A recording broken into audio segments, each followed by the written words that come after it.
ಪ್ರಿಯ ವಿದ್ಯಾರ್ಥಿಗಳೇ, ತಮ್ಮೆಲ್ಲರಿಗೂ ಹಿಂದಿ ಚೇತನ ಯೂಟ್ಯೂಬ್ ಚಾನಲ್ನಲ್ಲಿ ಹಾರ್ದಿಕ ಸ್ವಾಗತ.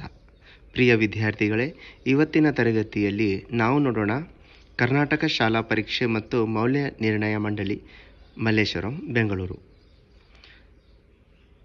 2024-25 SSLC ಮಾದರಿ ಪ್ರಶ್ನೆ ಪತ್ರಿಕೆ 1, ದ್ವಿತೀಯ ಭಾಷೆ ಕನ್ನಡ, ವಿಷಯ ಸಂಕೇತ 33K. ಈ ಪ್ರಶ್ನೆ ಪತ್ರಿಕೆಯ ಬಹು ಆಯ್ಕೆ ಪ್ರಶ್ನೆಗಳು ಯಾವ ರೀತಿ ಬಂದಿದ್ದಾವೆ ಅದರ ಉತ್ತರವನ್ನು ನಾವು ನೋಡೋಣ.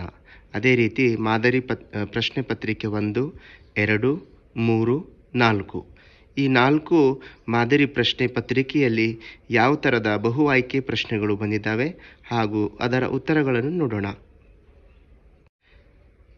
ಕೆಳಗಿನ ಪ್ರಶ್ನೆಗಳಿಗೆ ಅಥವಾ ಅಪೂರ್ಣ ಹೇಳಿಕೆಗಳಿಗೆ 4 ಆಯ್ಕೆಗಳನ್ನು ನೀಡಲಾಗಿದೆ. ಅವುಗಳಲ್ಲಿ ಸೂಕ್ತವಾದ ಉತ್ತರವನ್ನು ಆರಿಸಿ ಅದರ ಕ್ರಮಾಕ್ಷರದೊಂದಿಗೆ ಬರೆಯಿರಿ. ಇದರರ್ಥ ಏನಪ್ಪ ಅಂದರೆ, ಉದಾಹರಣೆಯಾಗಿ ಪ್ರಶ್ನೆ ಸಂಖ್ಯೆ 1, ಪ್ರಥಮ ಪುರುಷ ಸರ್ವನಾಮ ಪದಕ್ಕೆ ಉದಾಹರಣೆ ಇದು. ಇಲ್ಲಿ 4 ಆಯ್ಕೆಗಳನ್ನು ಕೊಟ್ಟಿದ್ದಾರೆ.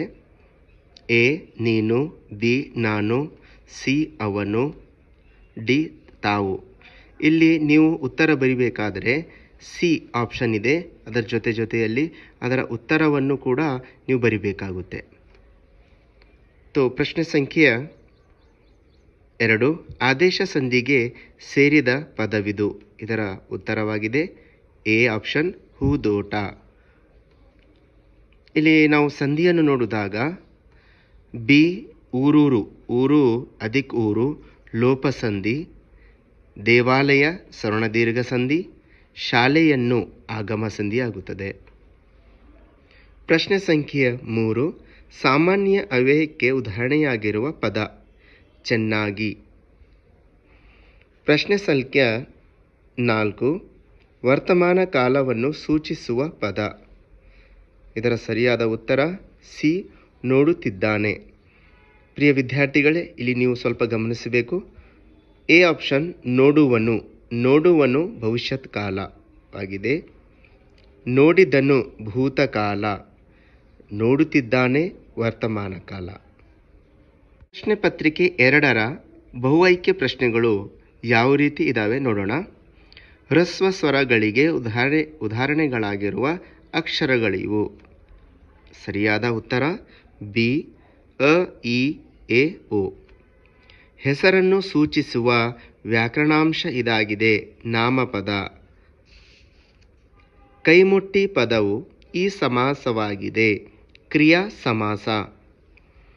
ದ್ವಿರುಕ್ತಿಗೆ ಉದಾಹರಣೆ ಇದು, ಅಂದರೆ ದ್ವಿರುಕ್ತಿಗೆ ಉದಾಹರಣೆಯಾಗಿದೆ ತುತ್ತ ತುದಿ.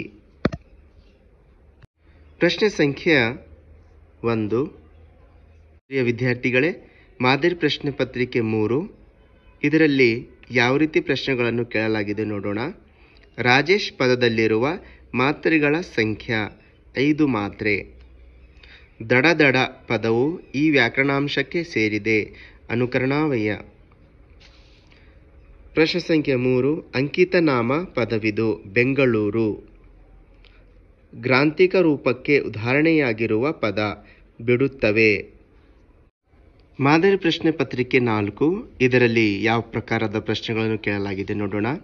ಆಗಮ ಸಂಧಿಗೆ ಉದಾಹರಣೆ ಇದು, ಮರವನ್ನು. ಕಾವ್ಯ ಪದದ ತದ್ಭವ ರೂಪ ಕಬ್ಬ.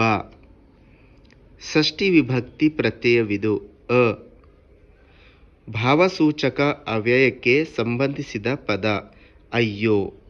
ವಿದ್ಯಾರ್ಥಿಗಳೇ, ಇವತ್ತಿನ ತರಗತಿಯಲ್ಲಿ ನಾನು SSLC ಮಾದರಿ ಪ್ರಶ್ನೆ ಪತ್ರಿಕೆಗಳು ಪತ್ರಿಕೆ 1, 2, 3 ಹಾಗೂ 4 ಪತ್ರಿಕೆಗಳ ಬಹು ಆಯ್ಕೆ ಪ್ರಶ್ನೆಗಳ ಉತ್ತರವನ್ನು ನಾನು ನಿಮಗೆ ಹೇಳಿದ್ದೀನಿ. ಮುಂದಿನ ತರಗತಿಯಲ್ಲಿ ಇನ್ನೊಂದು ವಿಷಯ ಜೊತೆ ಮತ್ತೆ ಸಿಗೋಣ. ಧನ್ಯವಾದಗಳು.